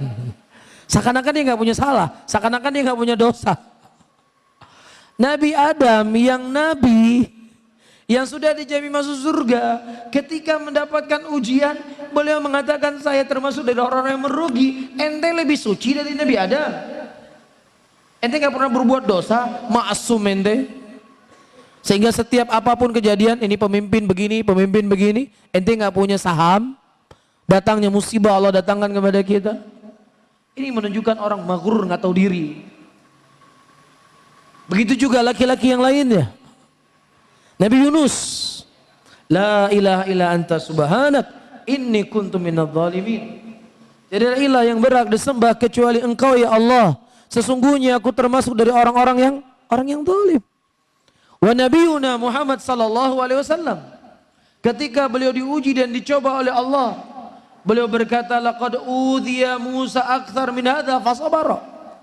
Dan Nabi Musa telah diuji oleh Allah lebih berat daripada ujian ini. Dan beliau bersabar. Kenapa saya tidak bersabar? Bisa difahami ya? Semakin mendapatkan ujian, semakin dekat dengan Allah. Ini ciri-ciri orang yang jujur dengan keimanannya. Sehingga bagaimana supaya kita bisa sampai kepada tingkat yang demikian? Ya, pertama, ayul ikhwah, doa kepada Allah. Ummu Salamah berkata, wa kana aktsaru du'ain Nabi sallallahu alaihi wasallam, ya muqallibal qulub tsabbit qalbi ala dinik. Doa yang paling sering dipanjatkan oleh Nabi sallallahu alaihi wasallam, wa idzat yang membolak-balik hati manusia, kokohkanlah aku di atas agamamu. Kemudian para sahabat bertanya, ya Rasulullah hal khafu alaina wa nanu nu'minu bika wa bima jita bik. Ya Rasulullah, apakah engkau khawatir kepada kami dalam keadaan kami beriman kepadamu dan beriman dengan apa yang datang dengannya? Kata Rasulullah, iya saya khawatir. Karena hati manusia di antara jari jemari Allah yang Allah bolak-balik sekehendaknya Allah. Kalau Rasul berdoa dengan doa ini sangat banyak sekali, maka tentunya kita harus lebih lagi banyak berdoa. Ya muqallibal qulub tsabbit qalbi ala dinik. Kedua, ayyuhal ikhwah rahimani wa rahimakumullah. Disebutkan oleh Al-Imam Ibnu Qayyim rahimahullah, idza ra'aita nafsak, ketika engkau mendapatkan dirimu di tengah keterasingan manusia, ya, ketika kita tidak berbuat A, berbuat B, tidak berbuat C, berbuat A, berbuat B, pasti kita otomatis akan asing dari manusia. Pasti kita akan berbeda di tengah-tengah manusia. Maka kata Imam Ibnu Qayyim, bacalah dari sirah kehidupan para nabi dan kehidupan para sahabat. Ini salah satu penyebab menjadikan kita bisa istiqomah di jalan Allah. Wa kullan naqussu 'alaika min anbi'ir rasul ma nuthabbitu bihi fuadak. Dan demikianlah kami kisahkan kepada engkau dari kisah-kisah para nabi dan para rasul, kecuali untuk mengokohkan hatimu, kata Allah. Baca kisah Abu Bakar, kisah Umar, kisah Utsman, kisah-kisah para nabi, kisah-kisah para rasul. Ini insyaallah akan membuat kita bisa istiqomah. Yang ketiga, Ya, semangat menuntut ilmu, semangat menghadiri majelis ilmu. La tajma qaumun fi baiti min buyutillah yatluna kitaballah wa yatadarusuna bainahum illa nazalat alaihimus sakinah. Tidak satu berkumpul satu kaum di rumah-rumah Allah, dia membaca Al-Quran dan saling mempelajarinya, kecuali Allah akan menurunkan kepadanya ketenangan. Di mana ketenangan tersebut? Dalam hati. Ketika hati seorang itu tenang, kan mudah untuk dia bisa istiqamah. Ringkas. Yang keempat, bergaul dengan teman-teman yang soleh, bergaul dengan orang-orang yang baik, bergaul orang-orang yang selalu mengingatkan kita dengan Allah. Wasbir nafsaka ma'al ladzina yad'una rabbahum bil ghadati wal 'ashyi yuriduna wajha wa la ta'du aynaka anhum. Bersabarlah kamu dengan orang-orang yang mereka menyeru Allah siang dan malam, dan jangan kamu berpaling dari mereka, kata Allah. Dekat dengan mereka, dekat dengan orang saleh, itu mudah-mudahan akan menjadi penyejuk hati kita dan semangat kita untuk berbuat kebaikan. Sampai jam berapa kajian kita? Sampai jam 10. Tinggal 2 menit ya. Ustaz, bagaimana tentang seorang dia sudah tahu sunnah dan masih saja ikut kajian yang banyak bid'ahnya, dan malah mengatakan ambil baiknya buang buruknya, dan bagaimana membedakan dai bid'ah dan dai sunnah? Ini panjang pembahasannya. Yang pertama, saudara-saudaraku muslimin dan muslimat rahimani wa rahimakumullah, seseorang yang dia sudah tahu sunnah, dia belum tahu sunnah. Kalau dia sudah tahu sunnah, dia tidak akan mendekati dengan bid'ah, itu otomatis. Ya, ketika dia tahu sunnah, dia akan tahu pendapat Abdullah bin Abbas. La tujalisu ashabal ahwa. Jangan kamu duduk-duduk dengan ahlul ahwa, karena dengan kamu duduk-duduk dengan ahlul ahwa bisa membuat kamu berpenyakit. Ya, apalagi mendekati ahlul ahwa supaya mengamankan pengajian. Nah, ini lebih parah lagi. Bisa difahami? Ahlul ahwa, ahlul bidah itu nggak bakal dia membantu kita sampai kita mengikuti apa? Kebidahannya. Pegang, ini prinsip, ini kaidah. Nggak mungkin ahlul bidah itu akan membuat baik kepada kita. Justru ulama mengatakan ahlul bidah kal aqrab. Ahlul bidah itu bagaikan kalajengking, kelihatannya imut, kelihatannya manis. Kapan dia sempat menyengat, kita akan disengat kita. Begitulah ahlul bidah di sepanjang zaman, di sepanjang masa. Bisa difahami ya? Kemudian prinsip mengambil yang baik-baik dan mengambil yang jelek-jelek. Nah, orang kalau seandainya dia telah mengetahui mana yang baik dan mana yang jelek, semuanya dia itu terkadang akan lebih mulia dari sahabat Nabi. Jadi kalau demikian dia nggak perlu lagi belajar, dia mengajar. Para sahabat Rasulullah saja yang mereka berguru dengan Rasulullah, ada terkadang perkara-perkara yang mereka tidak ketahui. Ada. Sekali Umar bin Khattab. Umar bin Khattab pernah sholat di belakang seseorang. Dia membaca surat Al-Furqan. Sampai-sampai Umar bin Khattab ingin menarik orang ini dan membatalkan sholatnya. Karena bacaan Al-Quran yang dibaca oleh orang ini beda dengan bacaannya siapa? Umar bin Khattab. Akhirnya diadukan kepada Rasulullah. Ya Rasulullah, aku mendengar orang ini bacaan Qur'annya beda dengan bacaan yang saya hafal dari engkau ya Rasulullah. Sampai-sampai aku tarik dia supaya dia membatalkan sholatnya. Kemudian kata Rasulullah, coba kamu baca. Bagaimana surah Al-Furqan yang kau baca tadi? Dibaca. Kemudian dibaca oleh Umar, apa yang kau baca? Kemudian dibaca. Kata Rasulullah, ayat Quran itu diturunkan dalam berapa? 7 huruf. Ini benar, ini benar. Sekali Umar ada perkara ilmu yang terkadang beliau belum tahu. Lah gimana ente mau ngambil baik-baik, mengambil jelek-jeleknya? Ya, terkadang sesuatu itu adalah jelek, tapi karena hati kita tidak stabil, nah inilah yang baik. Melamar akhwat beberapa kali ditolak. Terkadang akhwatnya udah mau, bapaknya yang nggak mau. Bapaknya sudah mau, ibunya sudah mau, akhwatnya yang nggak mau. Bapaknya sudah mau, akhwatnya mau, semuanya mau, bapak kita yang nggak mau. Stres nggak kira-kira?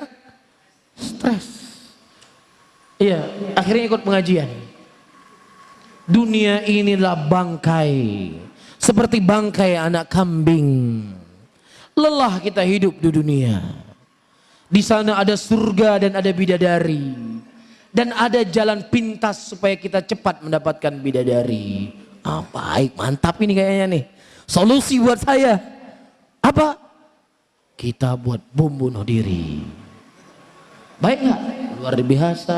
Capek juga hidup. Nanti kalaupun diterima, jangan-jangan nanti maharnya nggak cukup juga. Nanti ada lagi masalahnya. Ya sudahlah, ambil jalan pintas. Karena menurut perasaan dia ini paling baik sekarang ini. Bahaya nggak? Bahaya. Hati-hati. Ini syubhat. Kalau kamu sudah ngerti mana yang baik dan mana yang jelek, ya sudah kamu jadi rektor Universitas Jamiah Islamiyah. Karena sudah tahu mana yang baik semua dan mana yang jelek. Nggak perlu lagi ente belajar.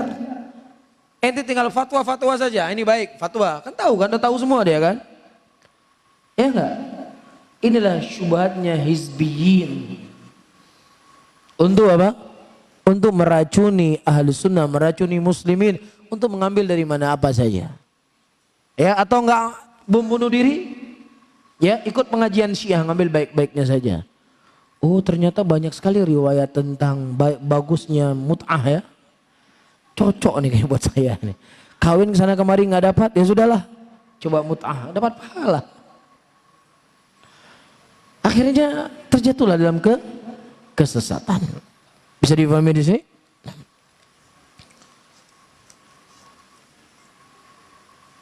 Ustaz bertanya, apakah di sekitar kita sudah langka ikhwan yang bermandat salaf? Soalnya sampai saat ini ana masih menunggu di khitbah oleh ikhwan mandat salaf. Pertanyaan Ustaz, apakah ana berdosa menolak ikhwan yang tidak semanhat untuk mengajak ta'aruf? Ini PR buat antum. Jangan tuh biarkan ada akhwat yang sudah mengenal sunnah diambil sama hizbiyin. Kita khawatir nanti kita tanggung jawab di hadapan Allah nanti. Khawatir saya katakan ya. Iya, segera diberikan solusi. Ini kan banyak syabab di sini kan. Ada yang belum menikah di sini, masih banyak kan? Nah, ini solusinya. Ya, ini kan isi hati. Isi hati untuk beribadah. Harus dibantu enggak? Allah fi aunil abdi, maka nal abdu fi auni akhi. Allah akan menolong seorang hamba ketika dia menolong hambanya yang lainnya. Tidak ada sebuah pertolongan yang paling baik ketika antum menikahkan seorang wanita, antum menjaga agamanya dan dia terjaga kehormatannya. Ada ibadah yang lebih mulia daripada ibadah ini setelah tauhid? Hah? Ini ibadah yang sangat mulia, ibadah yang sangat agung. Ya, jangan sampai nanti diambil oleh nanti antum cuma bisa ngomong komentar saja. Akhwat tuh nggak sabar sedikit lagi, ikut sana ikut sini, lihat tuh udah jadi alul bid'ah dari sekarang. Ketika dia mau menyampaikan solusi, antum tidak memberikan solusi. Bisa difahami ya? Dan juga akhwat ya, jangan terlalu memilih yang harus seperti ini, seperti ini, seperti ini, seperti ini. Ya, ini mungkin yang menjadi sebab keterlambatan. Bisa difahami ya?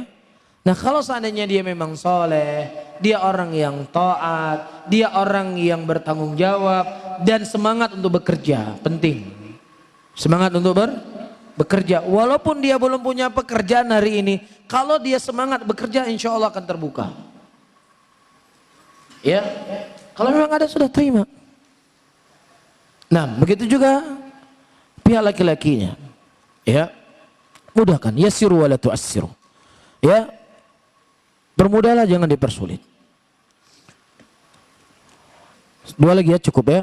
Dengan alasan persatuan umat seakan-akan aksi demo di kalangan jihadi dan yang tidak mengikutinya dipertanyakan semangat jihadnya. Pertanyaannya, apa beda aksi demo dan aksi damai yang ujung-ujungnya mencela pemimpin? Dan apakah syariat membolehkannya? Mohon penjelasannya. Nah, ini perkara yang maklum ayyuhal ikhwah rahimani wa rahimakumullah. Rasulullah sallallahu alaihi wasallam menyebutkan, idza ra'aita min amirihi ma takrahu falyasbir. Kalau engkau melihat apa yang ada pada pemimpinmu, sesuatu yang kau benci, engkau bersabarlah. Iya, terkadang ahlul bidah, ahlul ahwa, hizbiyin, mereka menggunakan hadis jihad yang paling agung dan jihad yang paling mulia adalah kalimatul haq inda sultani al-jair. Jihad yang paling tinggi, yang paling agung adalah mengucapkan kalimat hak di sisi sultan yang zalim. Perhatikan hadisnya. Syekhul Islam menyebutkan, tidaklah ahlul ahwa ahlul batil membawa sebuah ayat sebuah hadis untuk membenarkan kebatilan mereka, kecuali dari ayat dan hadis tersebut kita gunakan untuk membantah mereka. Dia akan menggunakan hadis ini untuk demonstrasi.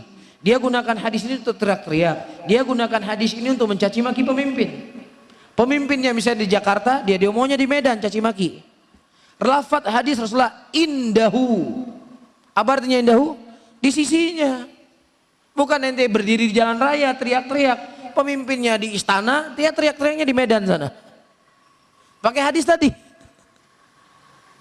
Ya, ini namanya pemerkosaan hadis. Pemerkosaan dalil dan tidak menempatkan dalil pada tempatnya. Ini secara lafaz. Dan juga secara riwayat dalam hadis yang lain Rasulullah mengatakan, nasihati pemimpinmu, pegang tangannya 4 mata. Dia terima, alhamdulillah. Dia tidak terima, kamu telah menunaikan hajatmu. Antara satu hadis dengan hadis yang lain saling apa? Saling berterkaitan. Bisa difahami ya ikhwan? Nah, wallahu a'lam bishawab. Saya ringkas saja karena waktu kita sudah habis. Ini terakhir ya. Ustaz, waktu sholat duha dan sholat tahajud yang paling afdal jam berapa?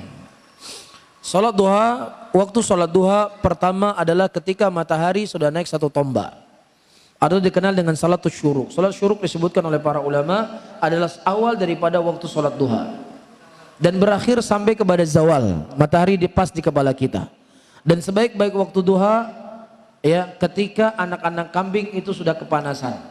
Kapan anak kambing sudah merasa panas dari sinar matahari, itulah waktu yang paling baik seseorang sholat duha. Bisa difahami? Adapun sholat malam, ya, sholat malam itu dimulai dari selesai sholat isya sampai menjelang adzan subuh, adzan kedua. Ini waktunya. Iya. Nah, waktu yang paling afdal dari sholat malam lah di akhir waktu, di sepertiga malam akhir. Perhatikan baik-baik ya.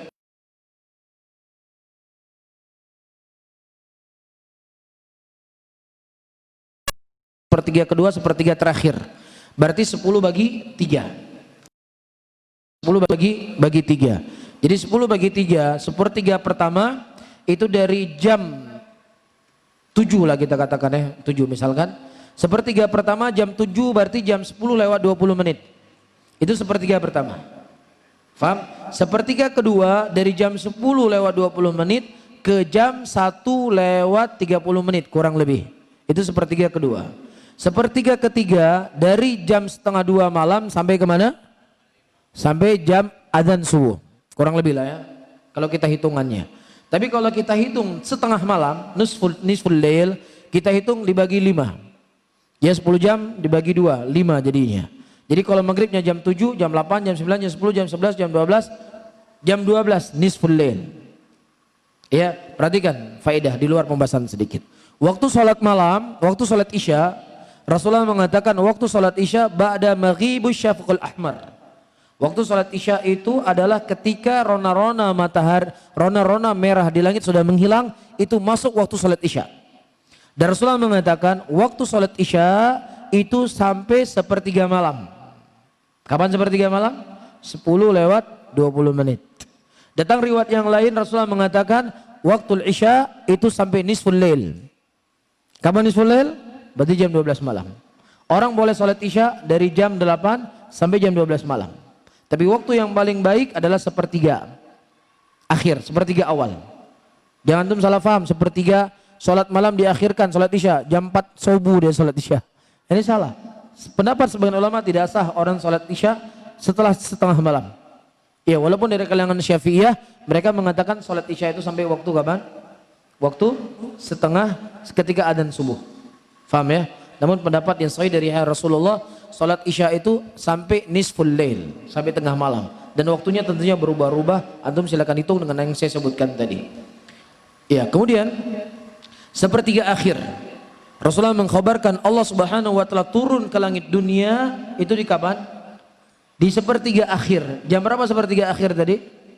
Jam 1 lewat 30 sampai menjelang subuh. Inilah waktu yang paling afdal bagi kita untuk salat malam. Di sepertiga akhir karena Allah turun ke langit dunia dan mengabulkan siapa saja yang meminta kepadanya.